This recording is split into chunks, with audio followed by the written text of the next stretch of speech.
What's going on, guys? It's Greg here, aka NYPrepper.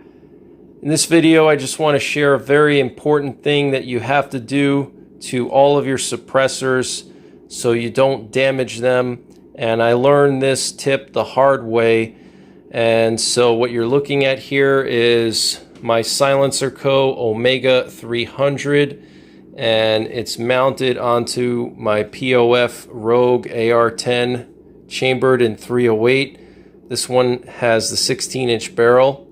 So recently I had to send this Omega 300 to Utah so Silencer Co. could fix it under my warranty, because what happened was all of the threads seized completely and it was impossible for me to take apart the suppressor. Now when I say take apart the suppressor, this is a sealed suppressor, so it's just one solid piece of metal, but it does have an adapter here that allows me to attach this suppressor to different muzzle devices.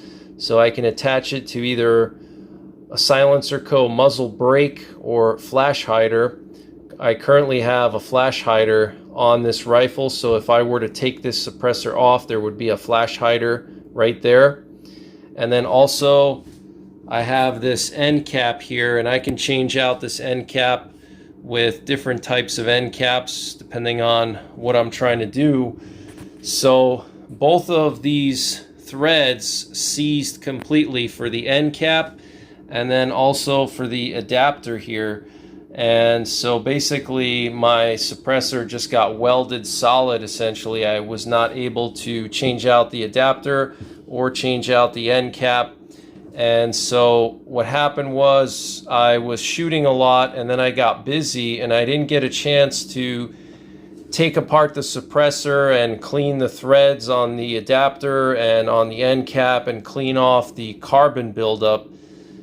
And so basically it just seized up so bad, and I took it to my gunsmith, and I was hoping my gunsmith would have a solution because he's really good. He's my local gunsmith and he's really crafty when it comes to fixing unusual things and solving unusual problems, but there was nothing he could do. He heated it up with a torch. We put it in a padded vise and we couldn't get it to break free, and I soaked it in aggressive carbon removers for like 2 or 3 nights. It didn't do anything, and that's actually what Silencer Co. told me to do. They said dunk it in some kind of a carbon remover for 1 or 2 nights and then try to break it free, and didn't do anything. So I had to send it back to Silencer Co. and they have a really good warranty service there. I mean, I shipped it out on a Friday and it was back to me the following Tuesday or Wednesday. So literally they just had it for 1 day and they shipped a new one out the next day because they weren't able to break free the adapter or the end cap. It was seized so bad that they literally had to replace the whole suppressor essentially, not with a brand new one, but the whole inside was replaced, and the only thing left was just this outside shell, this black tube here. The whole internal part was removed and replaced. So basically 90% new suppressor, which is cool. They didn't charge me anything and they paid for the shipping back, so that was nice. But what sucked is I had to re-zero 4 rifles because I used this suppressor with 4 rifles, 2 300 Win Mags and 2 AR-10s.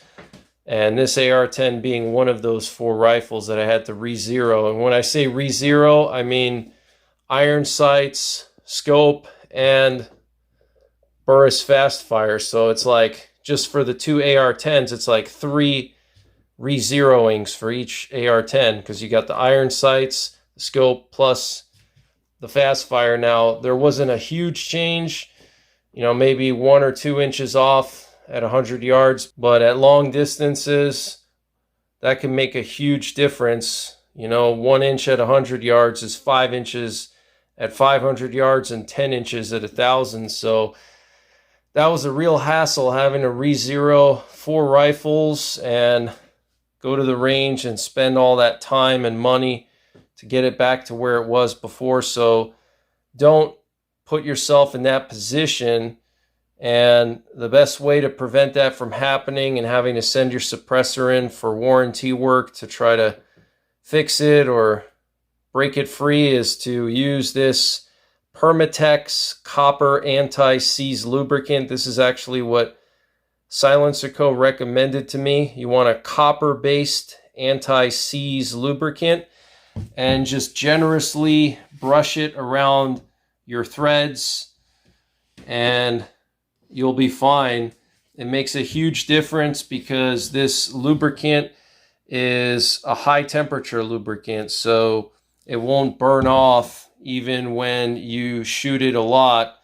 So like this stuff is for, exhaust pipe bolts and engine parts, like exhaust manifolds and stuff like that, or spark plug threads. So it can handle some heat, and it's very cheap. I think I got this whole bottle for like $10 on Amazon, and this will basically last you a whole lifetime because you're not putting on that much lubricant. And another thing I started to do was I started to also lubricate my muzzle threads with the anti-seize lubricant, because that also almost seized up really bad. I had to have my gunsmith break free some of my muzzle devices as well, because when you shoot with a suppressor, all the gases go back into the rifle, and so the back pressure causes a lot of those gases to condense on your muzzle threads, and that can lead to carbon buildup on your muzzle threads. So you need to make sure you're lubricating all your threads on your suppressor, on your muzzles, okay? So you don't have to send anything in for warranty work and then have to re-zero all your rifles or send your rifle to a gunsmith or whatever. And the best thing I found was this Permatex anti-seize lubricant, and you want to get the copper-based one. So that's pretty much it, guys. Just wanted to give you this public service announcement so you don't wind up in the situation I was just recently in. I mean, it was just super annoying to have to re-zero 4 rifles. Took me a lot of time, probably a dozen or more trips to the range. Took me probably like 2 or 3 weeks of going to the range like every day for 2 or 3 hours to get it really dialed in the way I like it, because I do use all these rifles for long range shooting, so they really have to be dialed in perfect. Otherwise it's going to be way off at 500 or 800 yards or 1,000 yards. But that's pretty much it for this one, guys. Take care, God bless, and don't forget the 3 P's: prepare, practice, and persevere.